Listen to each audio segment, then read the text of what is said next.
पिछले संविधान के क्लास में हमने भाग 14 खत्म किया था, जिसमें लिखा हुआ था लोक सेवा आयोग। अनुच्छेद नंबर कहां से था? 308 से लेकर कहां तक था? 323। ठीक है, अब अनुच्छेद नंबर 323 के बाद पढ़ना चाहिए था क्या?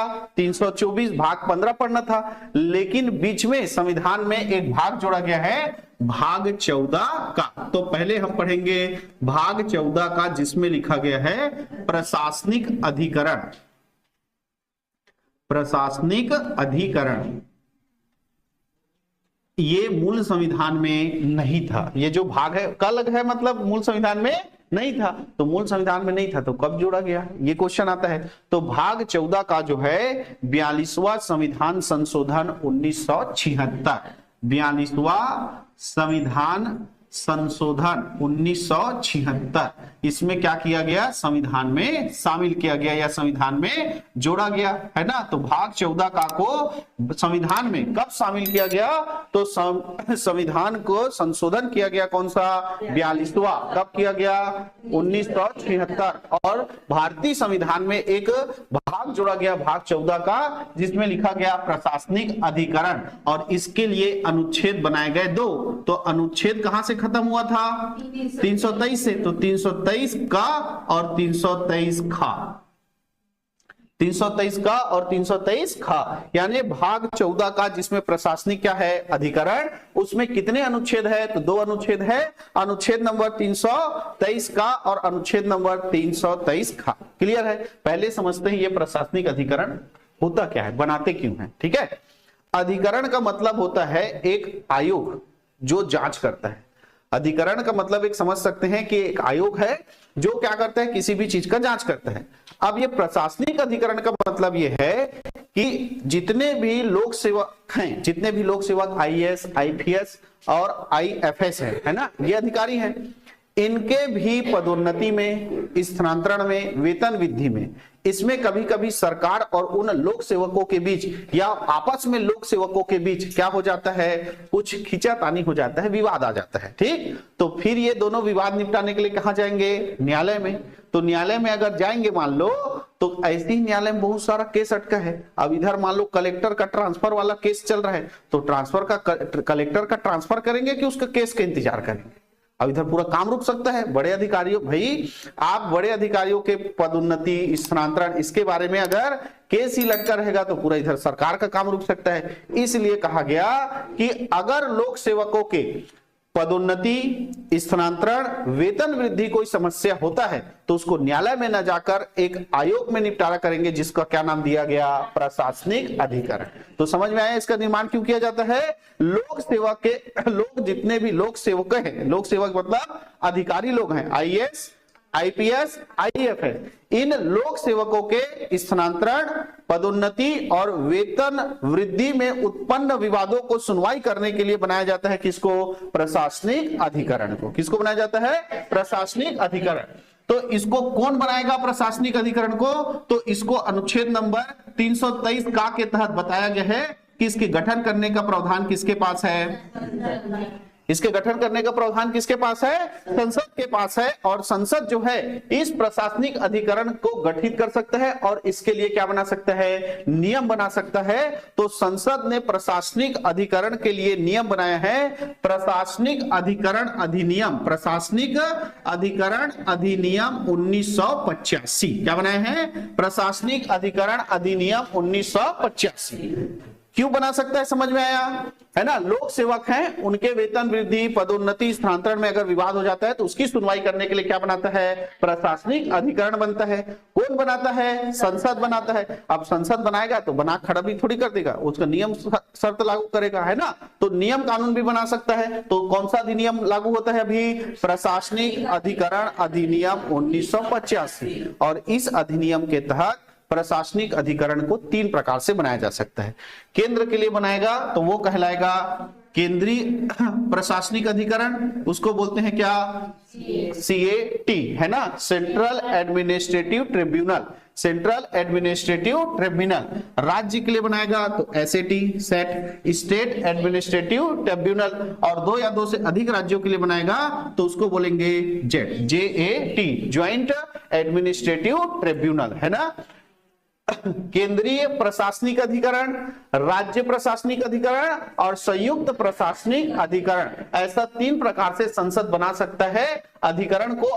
कौन से अधिनियम से, प्रशासनिक अधिकरण अधिनियम 1985, क्लियर है, ये बना हुआ है, सेंट्रल वाला बना हुआ है 1 नवंबर 1985 से। कब बना हुआ है, 1 नवंबर 1985 से बना हुआ है, 1 नवंबर 1985 से बना हुआ है। और इसका जो सेंट्रल है, मुख्य कार्यालय है, वो कहां है, दिल्ली में। मुख्य कार्यालय इसका कहां है, दिल्ली में, ठीक है, दिल्ली में स्थापित है। जो आपका कैट है वो कहां स्थित है, दिल्ली में। अब देखो, जो सेंट्रल लेवल के लोक सेवक हैं वो केवल दिल्ली में काम करते हैं क्या, नहीं, हमारे यहाँ भी जितने सचिव आए हैं छत्तीसगढ़ में, अपर सचिव हैं, कलेक्टर हैं, ये सब कहां से आते हैं, सेंट्रल कैट से, है ना। तो इनके संबंध में कुछ विवाद हो गया, इनके संबंध में कुछ विवाद हो गया, तो तमिलनाडु वाला दिल्ली जाएगा जी, फिर खर्चा बढ़ेगा कि नहीं बढ़ेगा। तो इसका अलग अलग क्या बनाया गया है, शाखा बनाया गया, जिसको पीठ कहा जाता है। तो टोटल इस कैट के 17 पीठ है, टोटल इस कैट के कितने पीठ है, 17, है ना, 17 नियमित पीठ है, 17 नियमित पीठ है, 17 नियमित पीठ है, क्लियर है। तो कैट के कितने शाखा या कितने पीठ है, कितने ब्रांचेस हैं, तो कितने हैं, 17। और इसकी स्थापना कब हुई है, 1 नवंबर 1985। और इसका मुख्य कार्यालय कहां है, दिल्ली में। मुख्य कार्यालय कहां है, दिल्ली, है ना।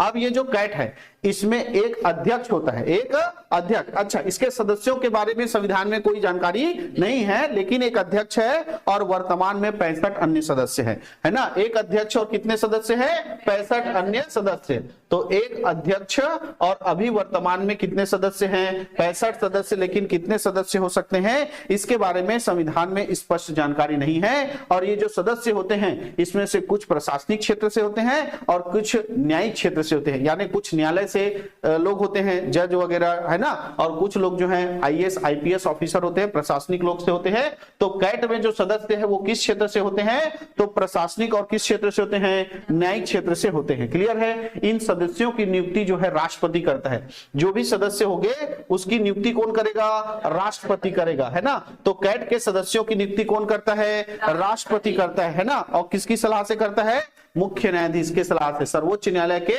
मुख्य न्यायाधीश के सलाह से जो राष्ट्रपति है वो कैट के जो सदस्य हैं उनकी क्या करता है, नियुक्ति करता है। नियुक्ति करने के बाद इनको शपथ दिलाने की जरूरत नहीं होता है। इनका कार्यकाल जो है अधिकतम 5 वर्ष या खुद की आयु का 65 वर्ष। जो अध्यक्ष है वो 5 वर्ष, है ना, और सदस्य भी कितना, 5 वर्ष। लेकिन अध्यक्ष है वो 65 वर्ष की आयु तक काम कर सकता है, और जो सदस्य है वो केवल कितने वर्ष तक, 65 वर्ष की आयु तक, जो दोनों में से पहले आ जाए, है ना। अगर 5 साल हो गया काम करते करते लेकिन 65 साल नहीं हुआ है तो छोड़ना पड़ेगा। यदि 5 साल नहीं हुआ है लेकिन 65 साल हो गया तो उसको अध्यक्ष का पद क्या करना पड़ेगा, छोड़ना पड़ेगा। तो कार्यकाल जो है 5 वर्ष या 65 वर्ष होता है अध्यक्ष का, और सदस्य का कार्यकाल कितना होता है, 5 वर्ष या 65 वर्ष का कार्यकाल होता है, ठीक है। और अगर इनको त्याग पत्र देना है तो ये किसको त्याग पत्र देंगे, राष्ट्र जो नियुक्ति कर रहा है उसी को त्याग पत्र देना है जी, है ना। तो कैट के अध्यक्ष और सदस्यों को नियुक्त कौन करता है, राष्ट्रपति। इसकी सलाह से, है ना, इनको शपथ दिलाने की जरूरत नहीं होता है। इनका कार्यकाल कितना होता है, 5 वर्ष या 65 वर्ष अध्यक्ष का, और सदस्य का 5 वर्ष और 65 वर्ष। इनको त्याग पत्र देना है तो कौन देगा, राष्ट्रपति को देगा। अगर ये किसी तरह का भ्रष्टाचार करते हैं, कदाचार करते हैं, तो पहले इनका जांच कराएगा राष्ट्रपति, और राष्ट्रपति फिर इनको पद से क्या कर सकता है, हटा सकता है, क्लियर है। ये किसके बारे में जानकारी हो गया, कैट के बारे में, ठीक है। यानी केंद्रीय प्रशासनिक अधिकरण जो कि क्या हो चुका है, स्थापित। अब अगर कोई राज्य भी बोलता है, अगर कोई राज्य भी बोलता है कि हमारे स्टेट में भी ये जितने भी अधिकारी लोग हैं उनका थोड़ा ज्यादा विवाद हो रहा है, तो हमारे लिए भी क्या बना दो, राज्य प्रशासनिक अधिकरण। तो राज्य के लिए भी बनाकर कौन देता है, संसद। राज्य के लिए भी बनाकर कौन देता है, संसद। अभी भारत के 9 राज्यों में स्थापित है कौन सा, सेट, है ना। भारत के कितने राज्यों में? 9 राज्यों में जो है सेट स्थापित है। ठीक है, तो 9 राज्य कौन कौन सा है जहां पर राज्य प्रशासनिक अधिकरण क्या है? स्थापित है। तो 4 एड हल्ले पढ़बो, 4 ओड हल्ले पढ़बो, याद एकदम। केरल, कर्नाटक, महाराष्ट्र, मध्य प्रदेश, है ना। क्या क्या बोला? केरल, उसके ऊपर में कर्नाटक, और उसके ऊपर में महाराष्ट्र, और महाराष्ट्र बाजू में मध्य प्रदेश। ऊपर नहीं जाना है, महाराष्ट्र से बाजू। अब फिर इधर से 4 चढ़ते हैं। तमिलनाडु, आंध्र प्रदेश, उड़ीसा, और एक है कौन सा? पश्चिम बंगाल। 8 हो गया। अब बीच में हिमाचल प्रदेश ऊपर हो गया नौठंजी, है नहीं। तो कहां कहां पर, किन राज्यों में राज्य प्रशासनिक अधिकरण स्थापित है बोलेगा? तो 9 राज्यों में प्रशासनिक अधिकरण स्थापित है। कहां कहां है? केरल में, कर्नाटक में, महाराष्ट्र में और मध्य प्रदेश। तमिलनाडु, आंध्र प्रदेश, उड़ीसा, पश्चिम बंगाल, और एक 9वां नंबर कौन सा?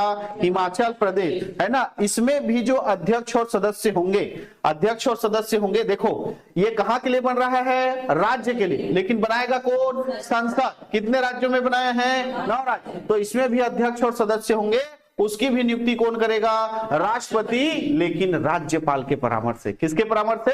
राज्यपाल। सिर्फ ये परामर्श वाला बस अलग रहेगा। देखो, जब वो केंद्रीय प्रशासनिक अधिकरण की सदस्यों की नियुक्ति करता है तब राष्ट्रपति करता है, लेकिन किसकी सलाह से? मुख्य न्यायाधीश की सलाह से, सुप्रीम कोर्ट के मुख्य न्यायाधीश की सलाह से नियुक्ति करता है। लेकिन जब वो राज्य प्रशासनिक अधिकरण की नियुक्ति करता है राष्ट्रपति, तो किससे सलाह लेता है? राज्यपाल से सलाह लेकर जो है नियुक्त करता है। क्लियर है? तो ये हो गया कौन सा? राज्य प्रशासनिक अधिकरण 9 राज्यों में है। और अगर बनाना है तो कौन बनाएगा? संसद। और उसके अध्यक्ष और सदस्यों की नियुक्ति करना है तो कौन करेगा? राष्ट्रपति। त्याग पत्र देना है तो भी किसको देगा? राष्ट्रपति को देगा। क्लियर है? ये है ज्वाइंट, यानी कि संयुक्त प्रशासनिक अधिकरण। तो संयुक्त प्रशासनिक अधिकरण 2 या 2 से अधिक राज्यों के लिए बना सकता है कौन? संसद। तो अभी तक नहीं बनाया है। ठीक, इसके भी अध्यक्ष और सदस्यों की नियुक्ति कौन करेगा? राष्ट्रपति करेगा। और इनको भी अगर त्याग पत्र देना है तो किसको देगा? राष्ट्रपति को देगा। क्लियर है? तो ये हो गया भाग 14। अच्छा, ये कौन सा हो गया? अनुच्छेद नंबर 323 का। ठीक, ये किसके लिए अधिकरण बनेगा? ये लोक सेवकों के लिए। लेकिन अनुच्छेद नंबर 323 ख में कहा गया कि संसद को अधिकार है कि वो कुछ और विषयों के लिए भी अधिकरण को क्या कर सकता है? स्थापित कर सकता है। जैसे 2 राज्यों के बीच नदी का विवाद है ना, जो विदेशी मुद्रा है उस संबंध में, कर संबंधित, इन सब के लिए भी संसद को अधिकार है कि वो किसका स्थापना कर सकता है? अधिकरण का स्थापना कर सकता है। तो अन्य विषय पर अधिकरण की स्थापना किस अनुच्छेद के तहत किया जाता है? अनुच्छेद नंबर 323 खा। लेकिन प्रशासनिक अधिकारियों या लोक सेवकों के लिए अधिकरण बनता है प्रशासनिक अधिकरण, तो अनुच्छेद नंबर 323 का के लिए। क्लियर है? तो ये है आपका भाग 14 का। क्लियर है? अब बात करते हैं किसका? भाग 15। भाग 15 जिसमें लिखा हुआ है क्या? निर्वाचन आयोग। भाग 15 में क्या लिखा है? निर्वाचन आयोग। और ये जो निर्वाचन आयोग है ये अनुच्छेद नंबर 324 से कहां तक है? 329। 324 से कहां तक है? 329 तक है निर्वाचन आयोग। अभी तक हमने जितने पद पढ़े हैं, राष्ट्रपति, उपराष्ट्रपति, है ना, प्रधानमंत्री बनता है तो कहां से बनता है? लोकसभा, राज्यसभा, यहां से बनता है। और इन सब का चुनाव कौन कराता है? केंद्रीय निर्वाचन आयोग। कौन सा कराता है?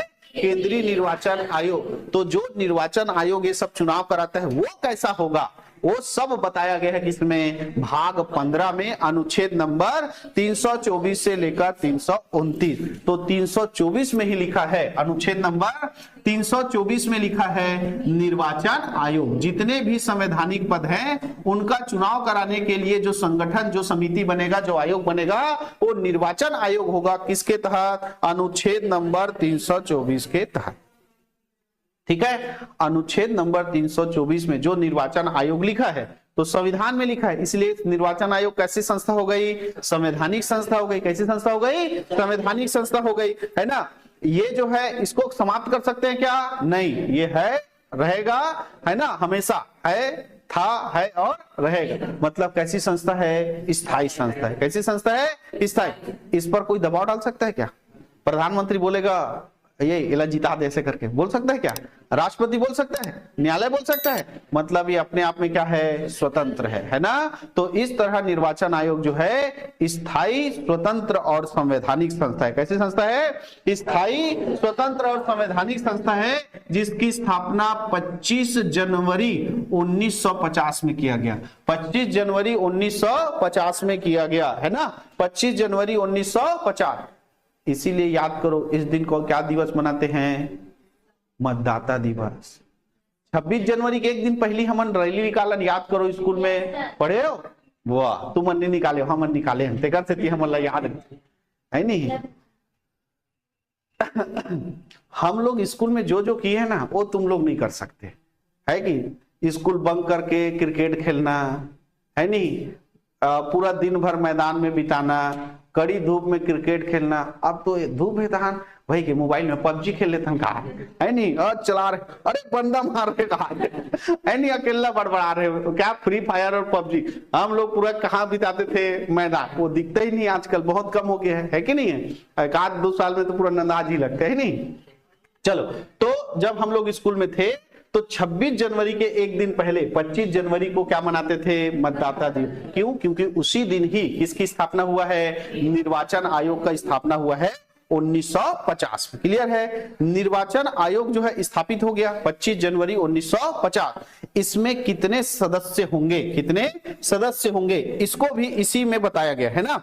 निर्वाचन आयोग का गठन जो है एक मुख्य निर्वाचन आयुक्त से किया गया था है ना। और जो देख जो अध्यक्ष रहेगा उसको क्या कहा जाता है? मुख्य निर्वाचन आयुक्त। और बाकी को क्या कहा जाता है? जो सदस्य होते हैं उसको निर्वाचन आयुक्त कहा जाता है। उसको क्या कहा जाता है? निर्वाचन आयुक्त। तो 1950 में इसकी स्थापना हुई। तो जब इसकी स्थापना हुई तब एक सदस्य था। कितना सदस्य था? एक सदस्य था। एक जने बस इस निर्वाचन जो आयोग है उसका क्या होता था? सदस्य है ना। निर्वाचन आयोग में कितना सदस्य? एक। वो कौन होता था? मुख्य निर्वाचन आयुक्त। उसी को क्या बोलते थे?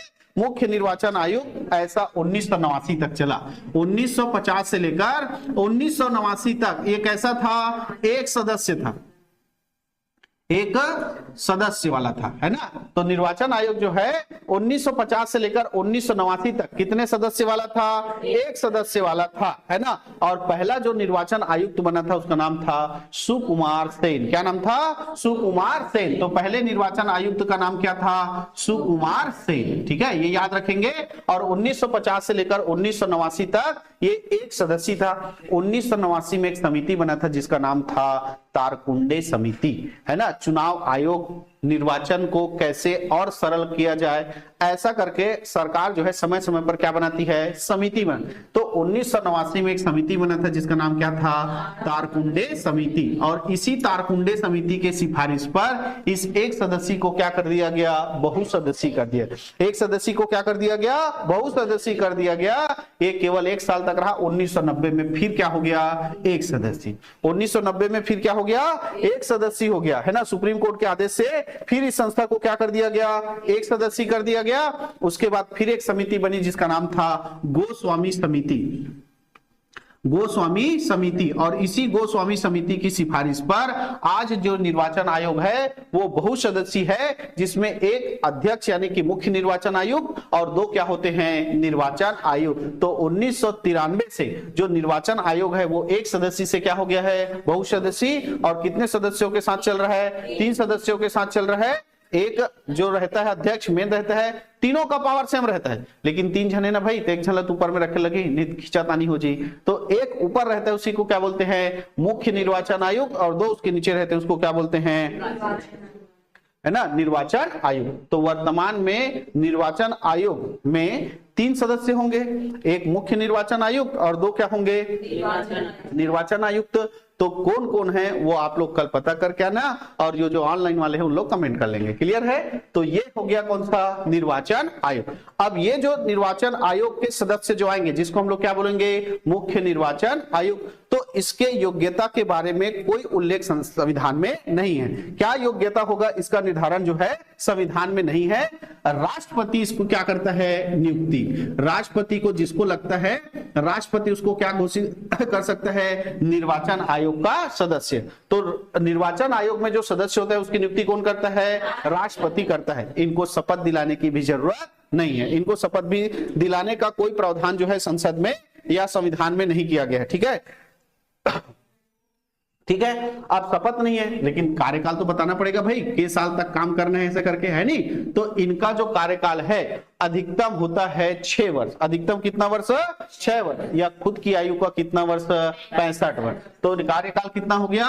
6 वर्ष या 65 वर्ष की आयु तक। 65 वर्ष की आयु तक जो पहले आएगा वहां तक इनका क्या रहेगा? कार्यकाल। यदि काम करते करते 6 साल हो गया, 65 साल नहीं हुआ है, तो भी उनको रिटायरमेंट देना पड़ेगा। और 6 साल नहीं हुआ है लेकिन क्या हो गया? 65 साल हो गया, तो भी उनको पद को छोड़ना पड़ेगा। ठीक है। इनका वेतन जो है अभी वर्तमान में 2,50,000 रुपए है। वेतन कितना है? 2,50,000 रुपए। 2,50,000 रुपए इनका क्या है? वेतन है। और इनको अगर त्याग पत्र देना है तो त्याग पत्र किसको देते हैं? राष्ट्रपति को देते हैं। इनको यदि अपना त्याग पत्र देना है तो किसको त्याग पत्र देते हैं? राष्ट्रपति को देते हैं। क्लियर है?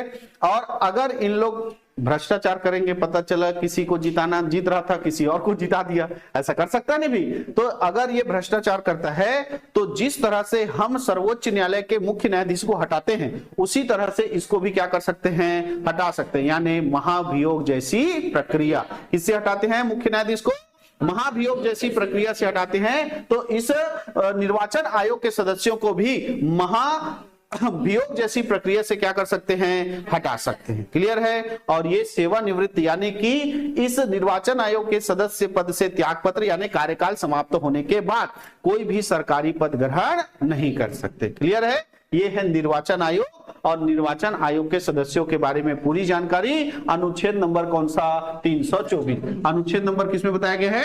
324 में बताया गया है निर्वाचन आयोग, जिसकी स्थापना कब हुई? 25 जनवरी 1950। जब इसकी स्थापना हुई तब कितना सदस्य था? 1 सदस्य था। और पहला जो निर्वाचन आयुक्त बना था उसका नाम क्या था? सुकुमार सेन। 1989 तक 1 सदस्य था, लेकिन तारकुंडे समिति की सिफारिश पर इसको बहुसदस्यीय किया गया। लेकिन सुप्रीम कोर्ट के आदेश से फिर इसको क्या कर दिया गया? 1 सदस्य कर दिया गया 1990 से। लेकिन गोस्वामी समिति की सिफारिश पर 1993 से ये बहुसदस्यीय है, जिसमें 1 मुख्य निर्वाचन आयुक्त और 2 क्या होते हैं? निर्वाचन आयुक्त, जिसकी नियुक्ति कौन करता है? राष्ट्रपति करता है। योग्यता का कोई भी निर्धारण संविधान में नहीं है। नियुक्ति राष्ट्रपति करता है। शपथ दिलाने का भी कोई प्रावधान नहीं दिया गया है। कार्यकाल इनका 6 वर्ष या कितना वर्ष का होता है? 65 वर्ष की आयु तक। वेतन इनको अभी वर्तमान में 2,50,000। और त्याग पत्र देना है तो कौन को देगा? राष्ट्रपति को। और यदि ये गलत काम करते हैं, हटाना है, तो कैसे हटाएंगे? महाभियोग जैसी प्रक्रिया, जैसे न्यायालय के मुख्य न्यायाधीश को हटाते हैं। आगे बढ़े। अनुच्छेद नंबर 325।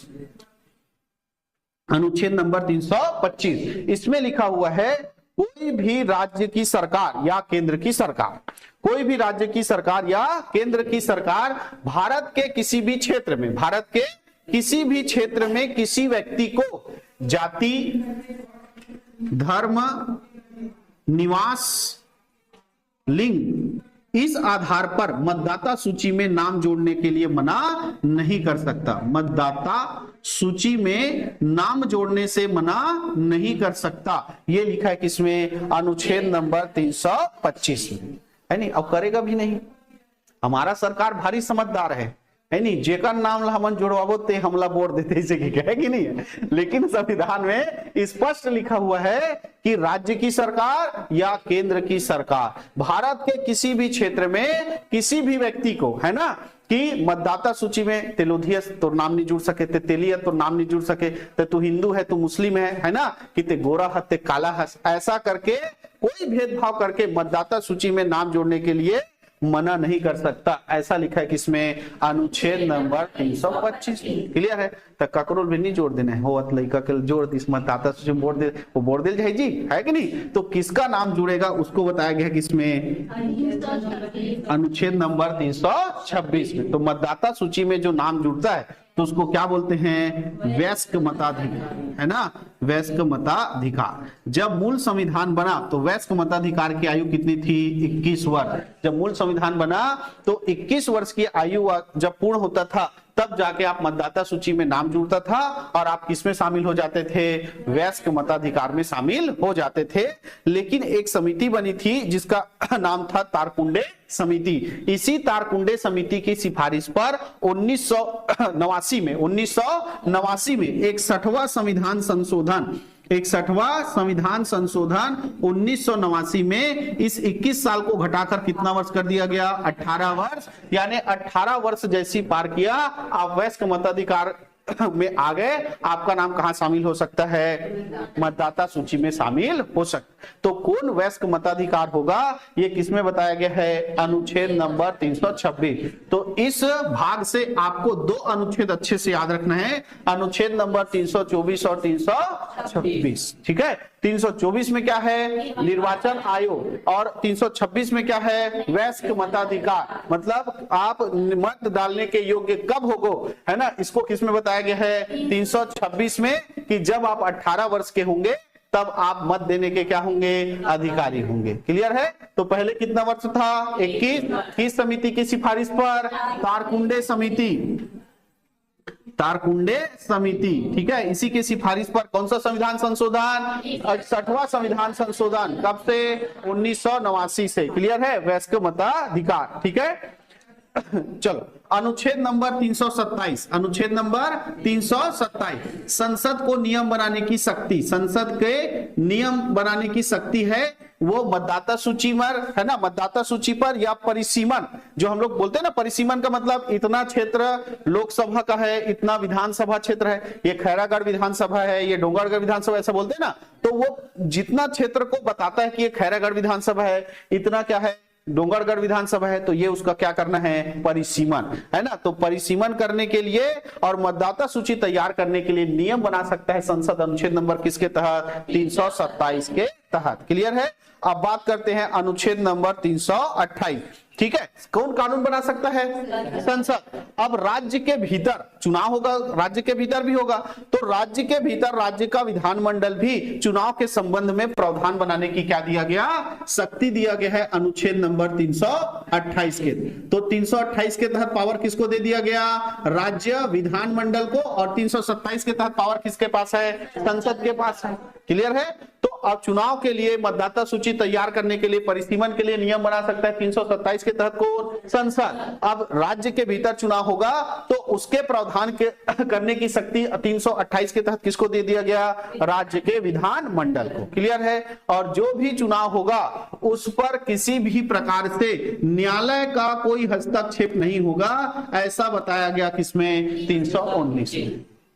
कभी सुने हो सरपंच का चुनाव हो रहा था या विधायक का चुनाव हुआ, कोई लफड़ाबाजी हो गया तो केस चल रहा है करके, कहीं सुने हो? नहीं, क्योंकि स्पष्ट कहा गया है अनुच्छेद नंबर 319 में कि चुनाव संबंधी विषयों में न्यायालय का हस्तक्षेप पर क्या होगा, रोक होगा।